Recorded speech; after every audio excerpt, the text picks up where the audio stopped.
Gachi Akuda is an amazing new series that you should read. There's only been about 30 chapters, but it hits on a lot of classic shonen aspects that you probably enjoy. Mystery, fighting, adventure, cool powers, camaraderie, garbage. Wait, garbage? Yes, garbage. But I don't mean that the quality is garbage, I mean that there's a lot of literal garbage in it. But it's really enjoyable garbage. Let me explain. Gachi Akuda is a manga that revolves around a young boy named Ruto. He's a really timid kid who has no real relationships outside of the ones with his crush, Chiwa, and his foster father, Recto. But he has this really weird hobby. You see, the city they live in is divided into two classes. The class that Ruto, Recto, and Chiwa belong to is the tribesmen, descendants of criminals who live in the poverty-ridden slums. And the other class is made up of regular citizens that live a life of so much abundance they are constantly throwing away perfectly good things. What does this have to do with Ruto's hobby?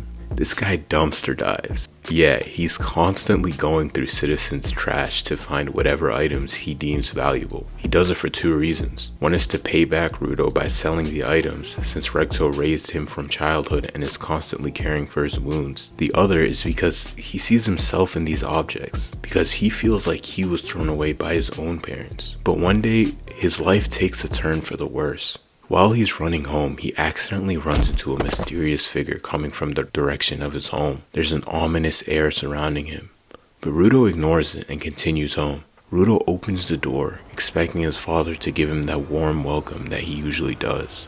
But what's in front of him couldn't be more opposite. His father, stabbed through the chest, dying on the floor. Before he dies, he gives Ruto his last words. "This shitty world, you have to change it." Police rush in and Ruto is apprehended at the scene. They've mistaken him for the criminal, and without fair trial he is considered guilty and sentenced to death. But being sentenced to death means something different in this world. They aren't killed. Instead, they are casted out into the abyss, a pitch black area below the island where only criminals and trash are thrown into. Nobody knows what happens to the criminals' bodies after they're thrown into the abyss, but one thing is for sure. There is no way anyone could survive the fall. During his execution, people cheer on his death, not even willing to give him the chance to prove his innocence. Even his only friend, Chiwa. And in the audience, Ruto sees his father's murderer, smiling. Ruto blows up into a fit of rage, making it his mission to get revenge and kill every last one of the people on the Sky Island. Then, he is casted into the abyss. But Ruto somehow survives the fall and finds himself in a wasteland of trash. All of that and more happens in the first chapter. Yes, all of that. And from here on, I'll be talking more generally to avoid spoilers in case you haven't read it and want to read it eventually.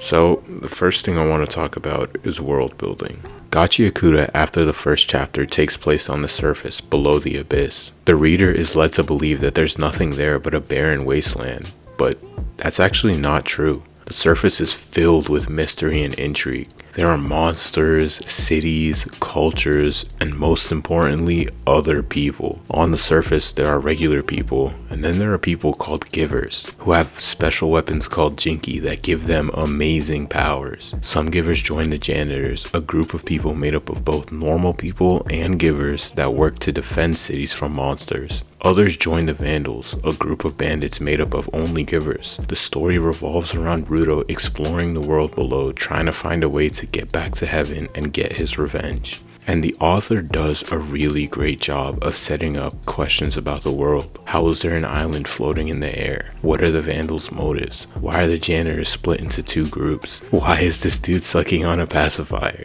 But seriously, I think the reason why the world building is so good is because of the unique and amazing art. I'm sure you've noticed already, but Kei Urana, the artist and author of Gachi Akuda, is really good at drawing. He does an insanely good job of drawing from different views and perspectives. It's not just a classic front-facing or side-facing panels. There's amazing variety. And I'm not too sure with the ins and outs of art techniques, but I'm pretty sure that's really hard to do. But Urana isn't afraid of taking risks while drawing. And those risks pay off because none of the drawings really look awkward.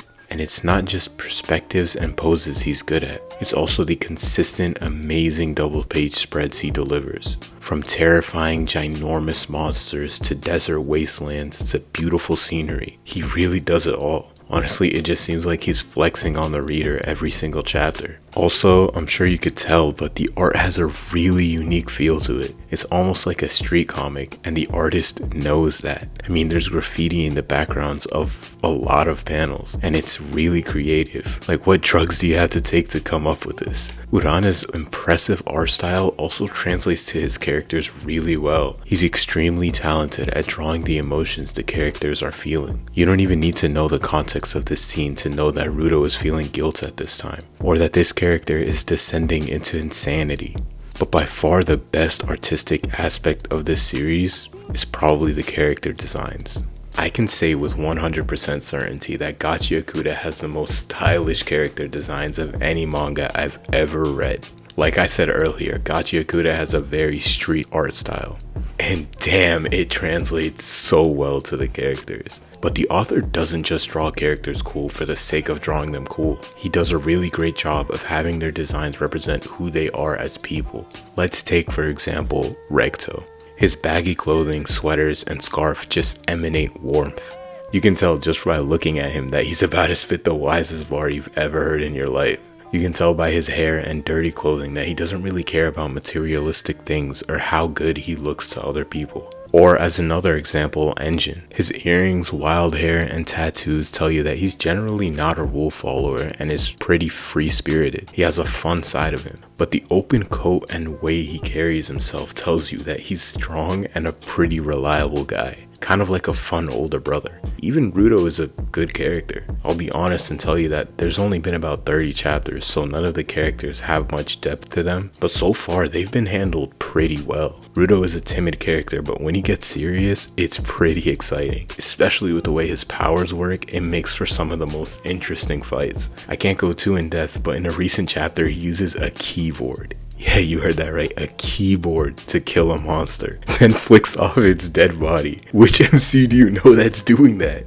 That's why he's the GOAT! The GOAT! And Ruto isn't the only one that's interesting. There's Zanka, his rival that's constantly getting into fights with Ruto, and is also a teacher's pet. There's Ryo, a bubbly girl with a pretty cool fighting style and curious personality. And then there's Gris, a father figure who gives really great advice to Ruto. The characters have a pretty interesting base set for them, and I can't wait for the future, considering how Urana has handled them so far.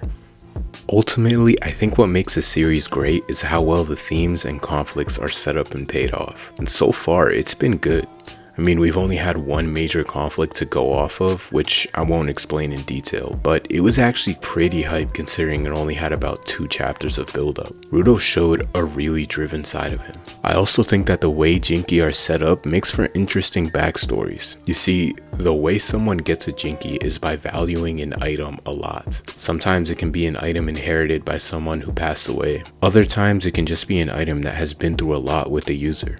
And it's not just about the way they get it, the Jinki themselves have some pretty cool powers. I think this kind of setup gives the creator a lot of ground to work on with his characters, and not just the protagonist but the antagonist too. Also, Ruto is a special case in terms of classic main characters. Unlike others, he doesn't have a grand or noble ambition. Dude just wants revenge. Like murder revenge. It's going to be pretty interesting to see how the manga is going to handle his dream. Is he actually going to get to enact his revenge, or is he going to learn something new? Who knows? Of all the new series I've read, Gachi Akuda probably has the highest potential of them all. Now, I'm not going to jump the gun and say that this manga is going to be the greatest manga to ever grace the planet Earth, but from what I've seen so far, I'm excited for the future. And if I had to compare it to a manga, it'd probably be Naruto. I'm joking. I know every single manga has been compared to that show.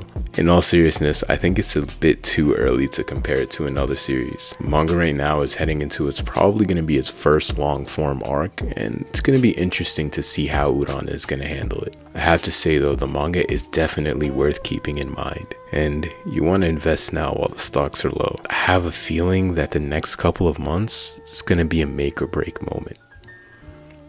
Hey guys, it's Moodley. I just want to say thank you so much for watching, and if you enjoyed the video, give it a like and subscribe to my channel. It would help a lot. Also, leave a comment if there's anything about this video you liked or if there's anything you didn't like. Any constructive criticism is appreciated. Also, if you're a fan of anime or manga reviews, you should check out my video on Black Clover. I think it's a pretty fair analysis of the series, and if you haven't watched it, maybe it'll convince you to. Anyways, thank you again for watching, and hopefully you'll be here again. Peace.